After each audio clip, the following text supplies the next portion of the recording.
Hello, this is the section 2.3 lesson on the topic of equivalent fractions.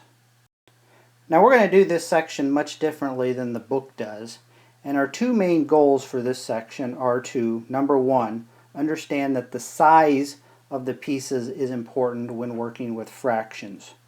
We defined a fraction as you start with a whole, you break that whole up into a certain number of pieces, and then you select a certain number of pieces. So when working with fraction, the number of pieces is important, but this section we want to stress the fact that the size of the pieces is also important. The second goal is to use some simple pictures to solve some simple word problems involving fractions. So first of all, let's define what we mean by equivalent fractions. And the definition is pretty simple. Two fractions are equivalent if they represent the same quantity. So let's do a simple example of equivalent fractions. So for instance, the fraction 1/2 equals the fraction 2/4. This is probably where we are all well aware of this equivalence, but now we want to ask the question, why are these two fractions equal? Well, we could talk about how you could multiply both this numerator and this denominator by 2 to get this numerator and that denominator. But here we want to draw a real simple picture to illustrate why these two fractions are equal. So let's start off with a picture of the fraction 1/2. So here we're going to draw a long strip to represent my whole. And so 1/2 means that we take that whole, we divide it up into two equal pieces, and then we select one of those pieces. So there's a picture of the fraction 1/2. Now, the fraction 2/4, what does that mean? Well, we're going to take the exact same whole and we're going to divide that up into four equal pieces, and we're going to select two of those pieces. So there's a picture of the fraction 2/4. So just comparing this picture to this picture, we see that in both pictures we are selecting the same amount. And so that means that those two fractions are indeed equal.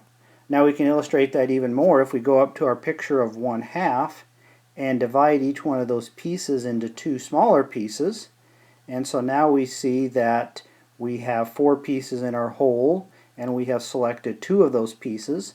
And those two pieces there are the exact same size as the one piece that I selected there in the 1/2. And so we see that we've selected 2/4, and so again 2/4 is equal to 1/2. So we can use some real simple pictures to illustrate equivalence of fractions like this. Now let's do another simple problem to illustrate the usefulness of simple pictures like this and the importance of equivalence fractions.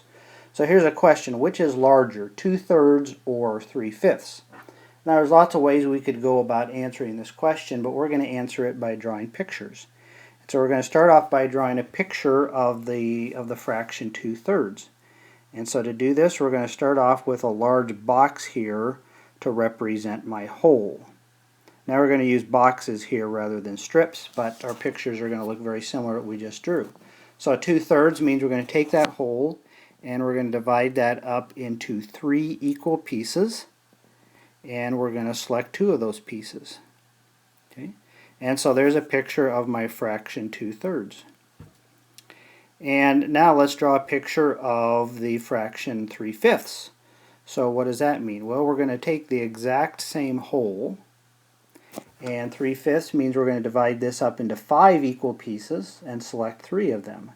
So I'm going to draw my lines horizontal like this, 2, 3, 4.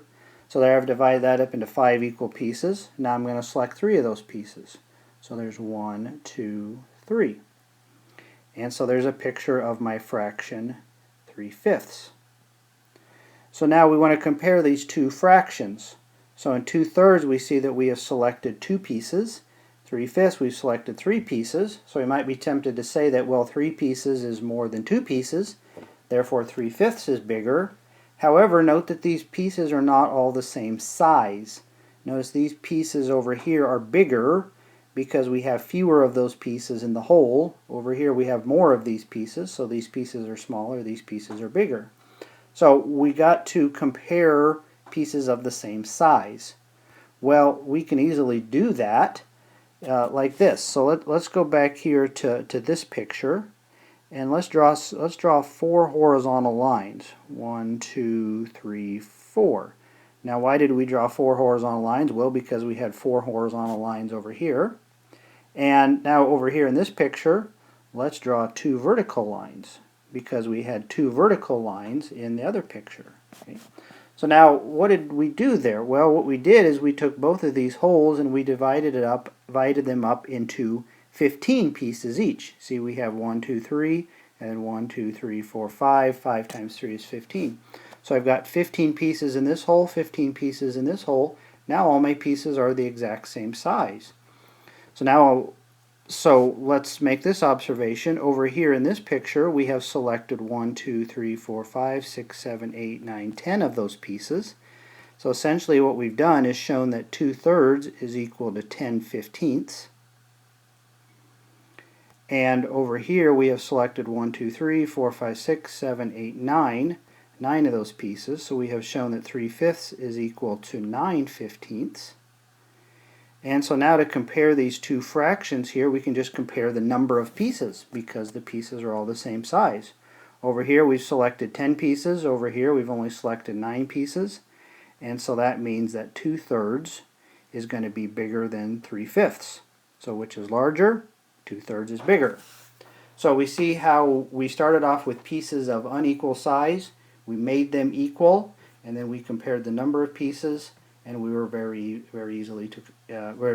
easy to compare those two fractions. Okay, now let's do a simple word problem that we're going to solve by drawing pictures very similar to what we just drew. So it says, first you poured 3/5 of a cup of water into an empty bowl. Then you scooped out 1/4 of a cup of water. How much water is left in the bowl? Okay. So notice that we have two fractions here, 3/5 and 1/4. And notice the holes for these fractions. The first one is 3/5 of a cup of water, and the second one is 1/4 of a cup of water. So we have the exact same hole for both of those pictures, or for both of those fractions. So let's draw a simple picture here to illustrate what's going on and think about how we can solve our problem. So let's draw a picture of our first fraction, 3/5 of a cup of water. So my hole here is a cup, and we're going to pour 3/5 of a cup. So that means we're going to divide this up into 5 equal pieces by drawing 4 vertical lines, and we're going to select 3 of those pieces. 1, 2, 3. Okay. So right there is the 3/5 of a cup that we poured in. Okay. Now it says that we're going to scoop out 1/4 of a cup of water. So let's draw a picture of that 1/4 cup of water. So we're going to draw a copy, an identical copy of the whole. So it's still a cup.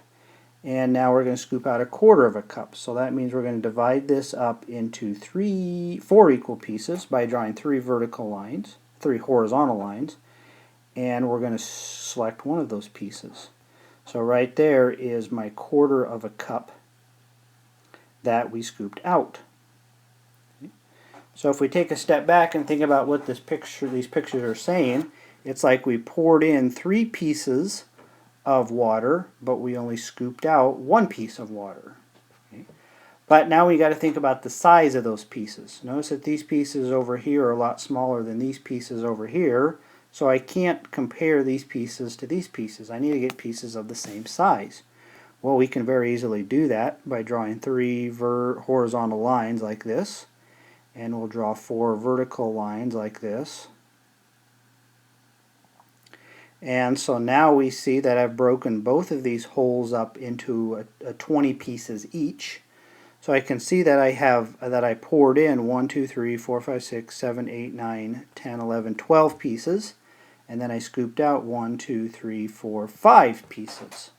So let's illustrate the fact that we scooped out 5 pieces by marking off 5 of these pieces over here. So that's what we scooped out, and let's look at what's left. Well, what's left is we have 1, 2, 3, 4, 5, 6, 7 pieces left. And so what's left? Well, we have 7 pieces, and in the whole we had a total of 20 pieces. And so what's left is 7/20ths of a cup. And so there's our answer. What's left is 7/20ths of a cup. All right, now our last example is at first glance going to look nearly identical to the previous example, but there's a significant difference here, and it's going to change the way we solve the problem and the way that we draw our picture. So it says, first you poured 3/4 of a cup of water into an empty bowl. Then you scooped out half of the water in the bowl. How much water is left in the bowl? So notice that we've got two fractions again, 3/4 and 1/2 here in this case. But now look at the wholes. The first whole is 3/4 of a cup of water. The second whole is the water in the bowl. Notice that those two wholes are not the same. So we're not going to be drawing two copies of the same whole here. We're going to have to draw a picture a little bit different. And so let's think about how to draw this. Well, let's draw a picture of our first fraction, 3/4 of a cup of water.